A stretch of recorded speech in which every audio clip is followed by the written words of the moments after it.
Thank you for joining us for another lesson from God's Word.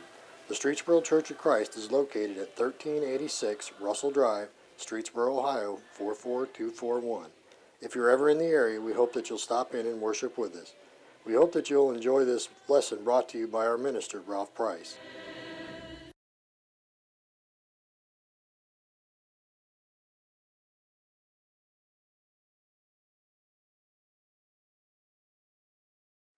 Good evening. Good evening. Tonight is our monthly Q&A session, so we appreciate those who have submitted questions this past month. We had 5, so we have plenty to work with this evening. As we get started, the first question is, Jesus told the disciples to go into all the world and preach the gospel to every creature. Does this command extend to all Christians, and how are we doing? So, obviously, Jesus told us to go into all the world and preach the gospel. Mark 16:15 and 16. Go into all the world and preach the gospel to every creature. He who believes and is baptized will be saved, but he who does not believe will be condemned. Matthew 28:19 and 20. Go therefore and make disciples of all nations, baptizing them in the name of the Father, the Son, and the Holy Spirit, teaching them to observe all things that I have commanded you, and lo, I am with you always, even to the end of the age. So the Lord has commanded that we do all that we can to spread the gospel into all the world. Does this command extend to all Christians? Well, I believe it does, and I think on the screen here, verse 20 is where we can see that it extends to all Christians, because as we go and we make disciples, we're to teach them to observe all things that Jesus had commanded. And so one of the things that Jesus has commanded is that we go into all the world and preach the gospel to every creature. Now, it's obviously more than that, but that is one of the commands of Jesus. And so I do believe that God expects us to fulfill that command as well. Now, how are we doing was the second part of the question. Well, we answer that first by thinking about individually, and then as a congregation, and then as the church universal. And basically, the answer is kind of the same for all three. I think the work is being done, but could we always do better? Yes, we could always do better. As individuals, I don't think there's anyone here who would raise their hand and say, I'm doing everything in my power that I'm capable of doing to spread the gospel to everyone I know. I don't think any of us could say that, including me, and that's my profession. I'm an evangelist. But I think that the work is getting done, and I think that all of us see the need and have the desire to bring others to Christ. Same as a congregation. There's always room for improvement, but there has been much work done in the past and continuing. We have had door-knocking campaigns. We've done numerous seminar-type events where we try to bring the community in and introduce them to the church. We have gospel meetings. As a church, we support preaching students who then go out and preach the gospel, not only in this country, but in other countries. And we support mission works, whether it's just me going for a week at a time or other full-time missionaries that we have supported. And so there is a continuing effort going into those evangelistic works, but again, there's always room for improvement, and certainly we could be doing more, and that's something that we need to look at and we need to consider. And then the church universal, worldwide, much has been done, and I think it's safe to say that the gospel's gone into all the world by this point. But there is much work that still needs to be done. Just because somebody preached or did a mission trip in a certain country 10 years ago or 20 years ago, that doesn't mean that there's still somebody there preaching the gospel. And so there is always the need for people who are willing to go and preach in foreign fields, but there's also the need for those who don't go to support the ones who go.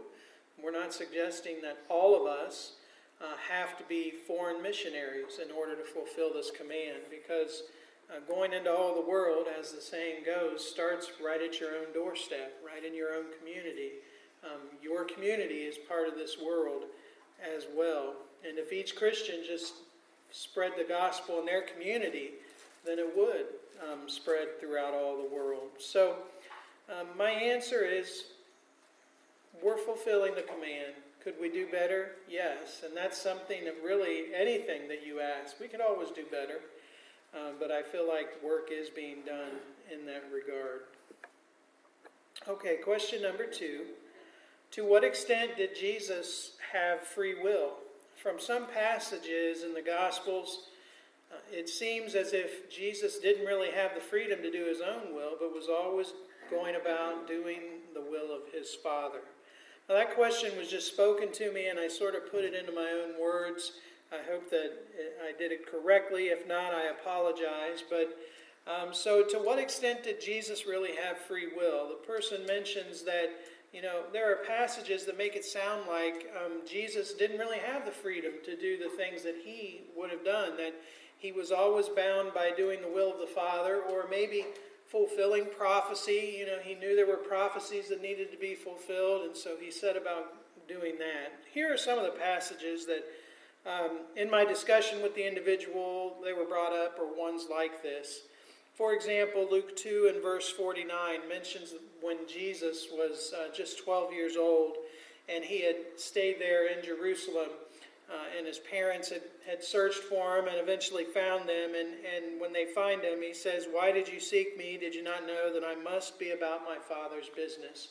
So even at a very young age, at the age of 12 years, he was already feeling the need, the strong desire to be about his Father's business. And then there are passages like Matthew 4 and verse 1 that talks about Jesus being led into the wilderness to be tempted by the devil, but he was led by the Spirit into the wilderness. And so did he have the freedom to choose what he wanted to do, or was it just, the Spirit communicated to him that he had to go be tempted by the devil, and he just had to obey that and go and be tempted?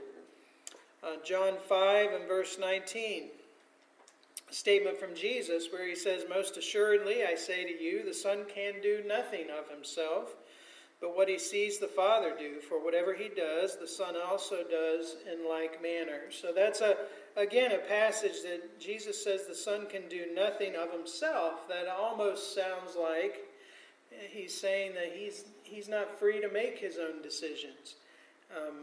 And then Luke 24, 44 to 46. He said to them, "These are the words which I spoke to you while I was still with you, that all things must be fulfilled, which were written in the law of Moses and the prophets and the Psalms concerning me." And he opened their understanding that they might comprehend the Scriptures. Then he said to them, "Thus it is written, and thus it was necessary for the Christ to suffer and to rise from the dead the third day." So how much freedom did Jesus actually have to choose his own course?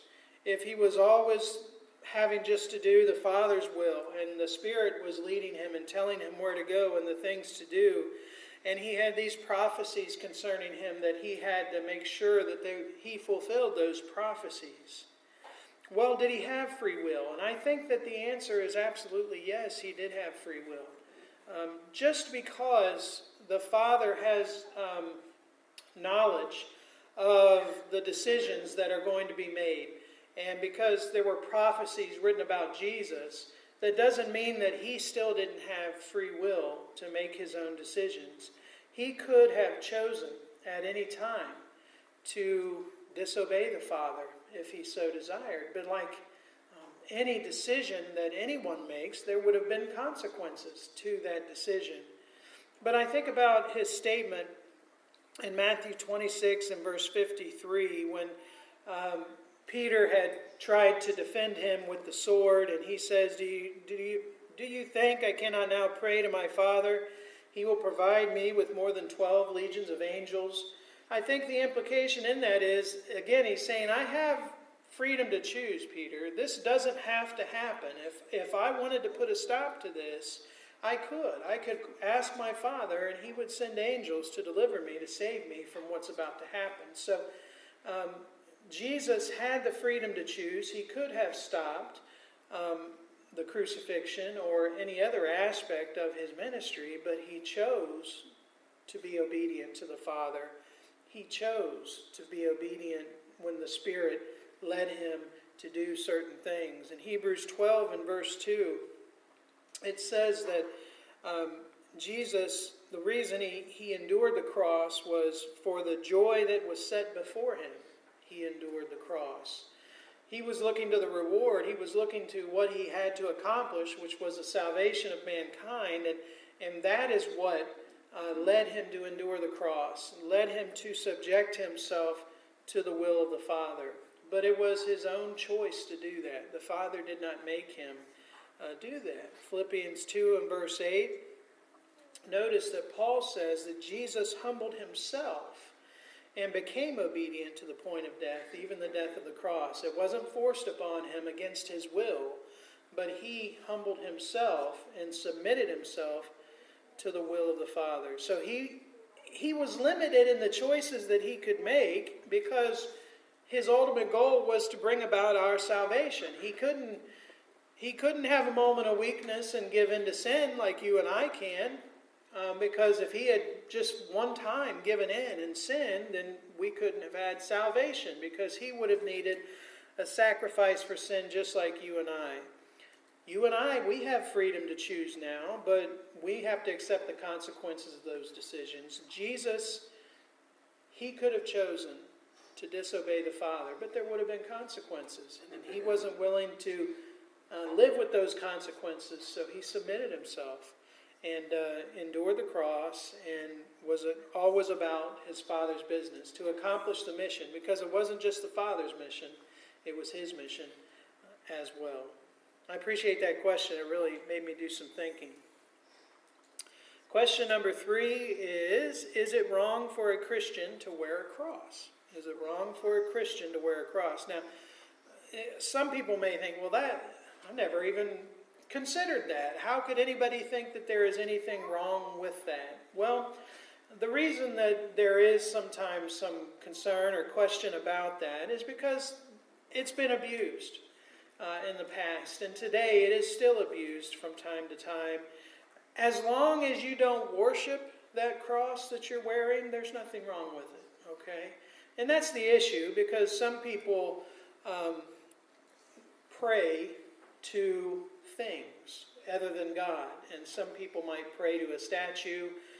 Some people might pray to a cross or something like that. Some people may believe that, if they don't wear a cross, then bad things are going to happen to them, or they empower this cross with some kind of mystical power, and they think as long as they're wearing it, God's going to be with them, but if they were to take it off, he would be angry with them or something. So wearing a cross is a reminder of the death of Jesus. I don't see anything wrong with that. Even wearing it as an outward sign of your faith, letting others know that you are a follower of Christ, I don't think there's anything wrong with that, as long as you have the right humble attitude in regard to that. I would submit that there are some people who disagree. There are some who have chosen not to wear that type of jewelry, and that's okay. Those individuals can make that choice. We talked in our Bible class this morning that, if you believe it to be wrong, if you're uncomfortable with it, then definitely you shouldn't do it. Romans 14, 22 and 23, do you have faith? Have it to yourself before God. Happy is he who does not condemn himself in what he approves, but he who doubts is condemned if he eats, because he does not eat from faith, for whatever is not from faith is sin. So this was in reference to eating meat that had been offered to idols, but the principle is the same, in that if they doubted whether or not they should eat the meat, they thought it might be wrong, and they did it anyway, then they were committing sin, because they were violating their conscience, violating their faith. If you are not sure about wearing a cross or any other type of religious jewelry, and you shouldn't do it. Don't violate your conscience in that. But at the same time, realize that is your faith in the sense. That's your issue. Don't bind that or try to bind that on others if they don't feel that there's anything wrong with it. Okay, question number 4 is, I would like to know what and how drawing lots is, as in Acts 1, to replace Judas. I know the concept, it says, but how was it done? Okay, so the practice of casting lots, it's mentioned about 70 times in the Old Testament and about 7 times in the New. And the answer is that nothing is actually known about the lots themselves. Are we talking about painted stones? A lot of people think they may have been stones with markings on them. Some think they may have been sticks of varying lengths. The closest modern practice to the casting of lots might be to flip a coin or to roll a dice or something today. It was some kind of decision made by chance. But the idea was that in this decision, God would be involved and he would make his will known by the lot that was cast. So whatever came up, that was okay. Now the casting of lots, it was approved by God. It's not considered gambling by God when they were doing it at his command. It was a means of determining the will of God. Now, again, we don't know if it was stones or if it was sticks or anything like that. It's just not known. But God did command them to cast lots for certain things. Some examples. When they were dividing up the promised land, when they conquered Canaan, Numbers 26:55, God said, "The land shall be divided by lot." They were to cast lots on who got what land, what tribe got what land. The priests, when the priesthood was being set up and established, they were divided up by lot. In 1 Chronicles 24:5, talking about that, says they were divided by lot, one group as another, for there were officials of the sanctuary, officials of the house of God, from the sons of Eleazar, from the sons of Ithamar. So the priests were divided by lot. In the New Testament, we know that they cast lots for Jesus' garments. So casting of lots wasn't just a religious thing either. Here the soldiers cast lots to see who got Jesus' garments while he was on the cross. And then, as the question mentioned, Acts 1:26, when they were looking for Judas's replacement, they cast lots and chose Matthias to be the replacement for Judas. So I think it's interesting to note that the casting of lots was never mentioned in the New Testament church. We have no command, no example or implication to use the casting of lots in the church today. Therefore, that would not be authorized for us to do. And the casting of lots is really unneeded because we have the completed Word of God that reveals God's will to us. We don't need any other means of ascertaining the will of God. He has given it to us. So, again, were they rocks? Were they sticks? What did they look like? We're not told. But it was some means of determining the will of God. Question number 5, the final one for this evening. 2 Peter 3 and verse 10 says that the heavens will disappear with a roar and the earth laid bare. What are the heavens? I thought there were 3. Okay, so first of all, let's read the passage in 2 Peter. It's a passage we all know very well. 2 Peter 3, let's read 10 through 12. The day of the Lord will come as a thief in the night, in which the heavens will pass away with a great noise, and the elements will melt with fervent heat. Both the earth and the works that are in it will be burned up. Therefore, since all these things will be dissolved, what manner of persons ought you to be in holy conduct and godliness, looking for and hastening the coming of the day of God, because of which the heavens will be dissolved, being on fire, and the elements will melt with fervent heat. So there's the passage that talks about the heavens. In verse 10, it says they'll pass away with a great noise. And in verse 12, it talks about the heavens being dissolved, being on fire. Now, the question mentions, I thought there were 3. Well, that makes reference back to 2 Corinthians chapter 12, verses 1 and 2. Here, Paul is talking about himself. He's being kind of coy in the way that he does it. He doesn't come right out and say he's talking about himself initially. But he says, "It is doubtless not profitable for me to boast. I will come to visions and revelations of the Lord. I know a man in Christ who 14 years ago, whether in the body I do not know, or whether out of the body I do not know, God knows, such a one was caught up to the third heaven." To the Jewish people, there were three heavens. The first heaven was our atmosphere, where the birds fly. The second heaven would have been the sun, moon, and stars. Okay, and the third heaven is the eternal abode of God. And so the three heavens, our atmosphere, space, and heaven. And the question is, which heaven is it that is going to pass away when Jesus comes back, when he returns? And really, we can definitely say the third heaven isn't going to pass away. That's the eternal abode of God. Okay, and so there's no way that is going to pass away.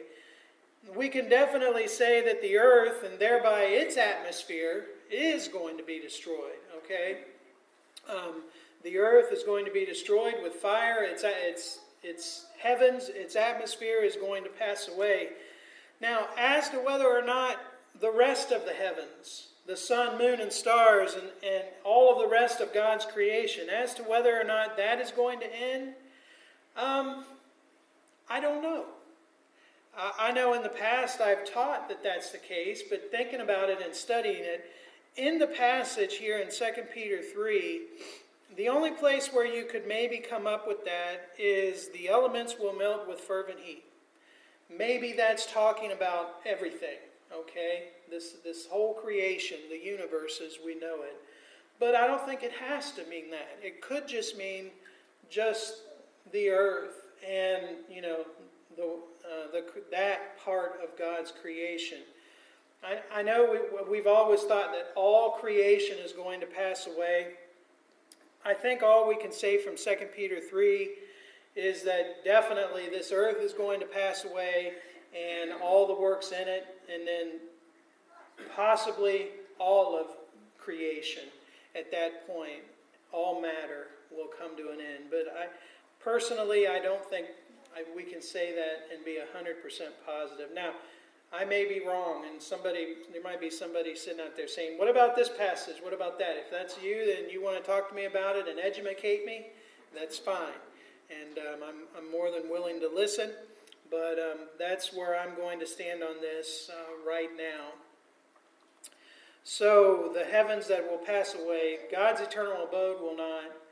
Our heavens, this earth, is going to pass away, yes.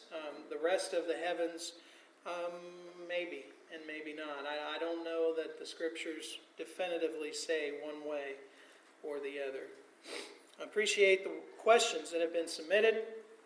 And again, I encourage you to already start thinking about questions for next month so we can continue to do this.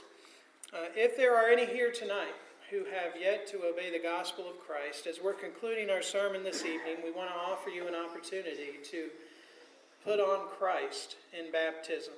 Based upon your faith in Jesus, will you then repent or turn from the sin in your life, make the commitment to serve Him, confess your faith in Jesus, that He is the Son of God, and then submit to baptism?